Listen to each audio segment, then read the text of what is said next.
Imran Khan once captained his country at cricket.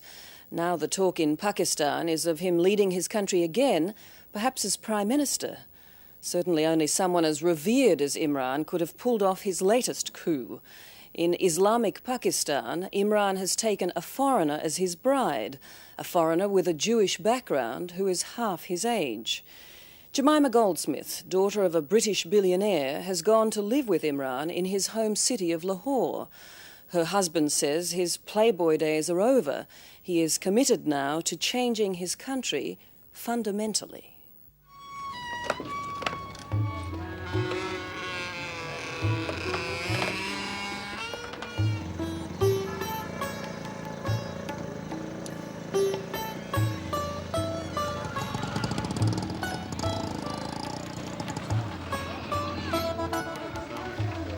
In some parts of the world, he's only a hero.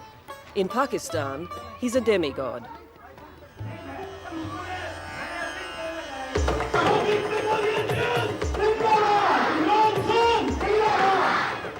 But Imran Khan doesn't care anymore for the game that brought him all the adulation.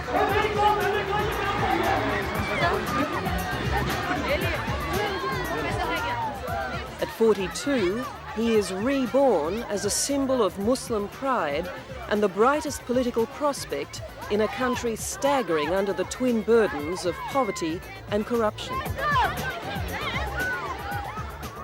You know, if I see my country heading downwards, and why should I not talk about it or say something and make myself heard and hope that other people join in?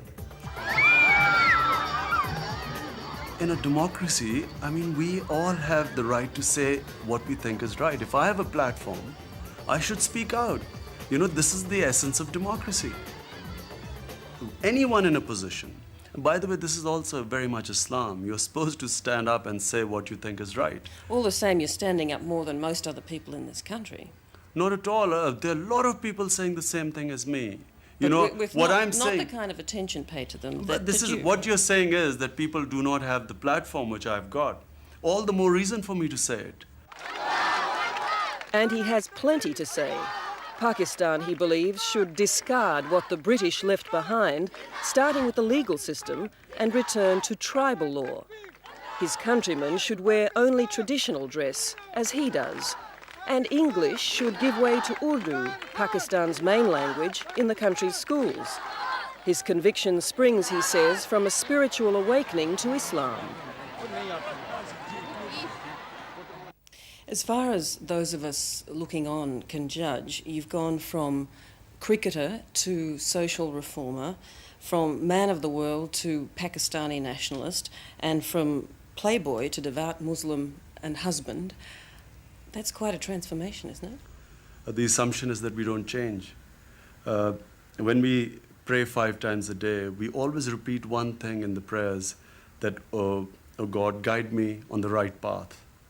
Now, you know, if we weren't to change, you know, we would not come on the right path. I mean, the right path is every day. In your mind, is this a genuine spiritual awakening that he's gone through? Some of it must be genuine. It's as genuine as a confused person's spiritual awakening can be. Jugnu Mohsin is editor of Pakistan's Friday Times and a fierce critic of Imran Khan. He stands on a high pedestal and lectures us about how we ought to live and how we ought to be proud of our culture and our roots and our heritage, and we are. We know who we are. It's he who doesn't know who he is.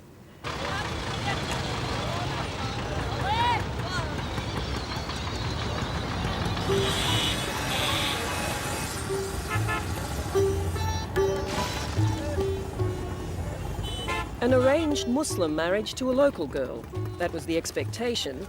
An expectation encouraged by Imran himself in Pakistan.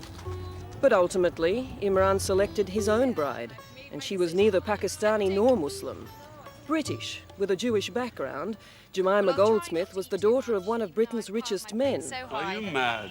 Are you crazy? Yes, but I'll go and eat roast chicken at home and I won't get ill on that, so... When she converted to Islam and married Imran Khan, she turned her back on her old life just as her husband had done. Have a bit of yogurt and some rice. Yeah? This is really, I mean, I have no sympathy for you, Mike, you suffer. This is really suicide. Do you see this marriage as a turning away from the life that you may have led in other parts of the world? You mean a playboy? Is You that what said you... it. You said it. You mentioned a headline to me earlier. What was it? Love rat in the papers? Romeo rat. A Romeo rat. Romeo rat. Did you think you were That was- marrying a Romeo rat? Well, I hoped I wasn't. I don't think you're a Romeo rat. Tell me, does the word love play a part in what has brought you together? I hope so. You know, I'll just say that in our culture, you know, a public show of affection and publicly talking about these things is sort of not really considered very common. And I think it's between two people. Because, you know, you see in Hollywood people sort of proclaiming love, you know, and this huge love affair, and 2 years later they are divorced. It's quite embarrassing. But it's an interesting difference in your responses. Jemima said, yes, I hope so. And you were reticent to talk about it. It's only because it's always considered something too mushy to talk about in public. I mean, it's between two people. But there is some of that stuff there, obviously. Well, there must be something to have got married to her. Yeah. He's a middle-aged man who has decided to tie the knot with a girl half his age who is British and the daughter of a Zionist billionaire. And he's telling us what we ought to do and how we ought to live. Now, if I married because the other culture was superior, if I married her because I thought she was white and superior in English, then of course it is a hypocrisy. The fact is that an English girl has come and started living in my culture. Assalamu alaikum. I recognize you. Assalamu alaikum. Kya If there's a reason, other than his fame and his faith, that Imran Khan is seen as a political contender, this is it. In less than 5 years, he raised the Shaukat Khanum Memorial Cancer Hospital from the ground. A world-class cancer treatment and research facility, it was built in honour of his mother, who died of cancer in 1985. And it was built almost entirely on the strength of his passion for the cause. A passion Jemima is now caught up in. Best laboratories in, they think, in Asia, one of updated compared to any laboratory in the world. I haven't seen this before either, so it's a guided tour from the zoo. No. I've only really been to the wards. People, the longer they live, I guess, accumulate more wisdom. Do you have any sense of Imran, who is twice your age, Yeah. being a wiser person than you are now? Yeah, I mean, I think he's definitely got a lot to teach me, but And you're I don't prepared to know if he's- learn from him? yeah, I hope he's prepared to learn from me a bit too. But at 21, who knows? Who knows what I can teach? Imran speaks a lot about choosing a wife who has a vision that is compatible with his vision. Do you feel that you share his vision? Well, I hope so. And you believe that And the two believe of in you the do? same things. Yeah, I think what instinctively I think he's instinctively I would say that on most occasions I believe in his judgment. You know. You mean my husband is never wrong? No, I don't mean my husband's wrong. He's wrong quite often, but I mean that that what he believes in instinctively is something which actually we share. You know, I'm being so hopelessly inarticulate. No, you're I'm sorry. She thought it wasn't, there was no hope. On his fundraising drives for his hospital and his newly launched literacy campaign, Imran Khan is seen by the public as a man who gets things done for the love of it. Genuinely, I didn't actually realise how completely he's wholeheartedly dedicated his life to this project. But his enemies in government see nothing but a potential political adversary, even though he denies it. I mean, if I wanted to join politics, my first offer was way back 6-7 years back, when General Zia offered me to join the interim government as a minister. You know, I mean, if that was all this manipulation was going to be propelled into a ministership with a flag in front of my car and sitting in high office, I would have jumped in by now. There's at least one person in this country who does not accept Imran Khan's assurances that he has no political aspirations, and that's the Prime Minister of Pakistan, Benazir Bhutto. She and her government have done everything imaginable to erase Imran Khan from the minds of Pakistanis, and they've gone to some grotesque lengths to achieve that. An ad for Khan's cancer hospital has been banned from the nation's TV screens. A promotion for the national airline trumpeting Pakistan's spectacular 1992 World Cup win has one stunning omission. It makes no mention at all of the captain who led them to that glorious victory. You know, we are blotted out of television. We cannot make an appearance on TV. One producer, just because he let my name go through, was suspended for 4 days on Lahore television because in a quiz program he let my name slip. The hospital has not been shown on Pakistan television ever since it's been made. People haven't seen the hospital.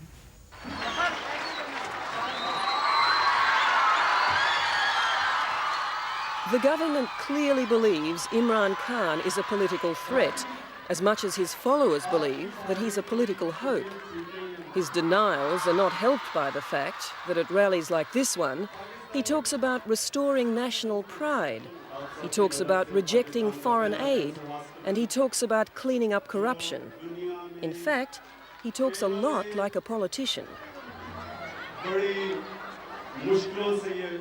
And what worries some in Pakistan is that the playing field of politics is far more treacherous than the gentleman's game he once played. Cricketers don't often become social reformers. They don't often become politicians. Is it possible that you might be naive in your thinking in relation to all of this? In doing what? In the fact that you don't seem to want to admit that you might be able to be manipulated in all this because of your status here. You see, firstly, I mean, it's not that I've just recently got any fame. I mean, if I was to be manipulated, I was a name here for quite a while. And I've been approached by political parties for quite some time. Now, if I was that type, why would not have I jumped in before? Well, it's not uncommon for aspiring politicians to become involved in social and community programs to test the water for their support. It's not a crime to do that. Mightn't you be doing that? I suppose people must look at it like that. Test my water. Okay, so I've tested my water. There was a lot of support. I saw a lot of people in the towns coming out. So I've tested it. Now surely I should be jumping in now, because that's what was predicted, by the way. They thought it's imminent now and he's about to launch a party or something. My objective is that if I am in a position to help my country, I will try and do that. And I feel that in the current state of affairs, the way our political system is so corrupt, I can do a lot more good to my country outside politics. And that's what I'm trying to do.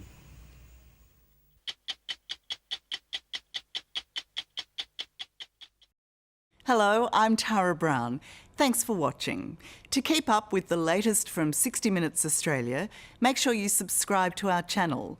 You can also download the 9Now app for full episodes and other exclusive 60 Minutes content.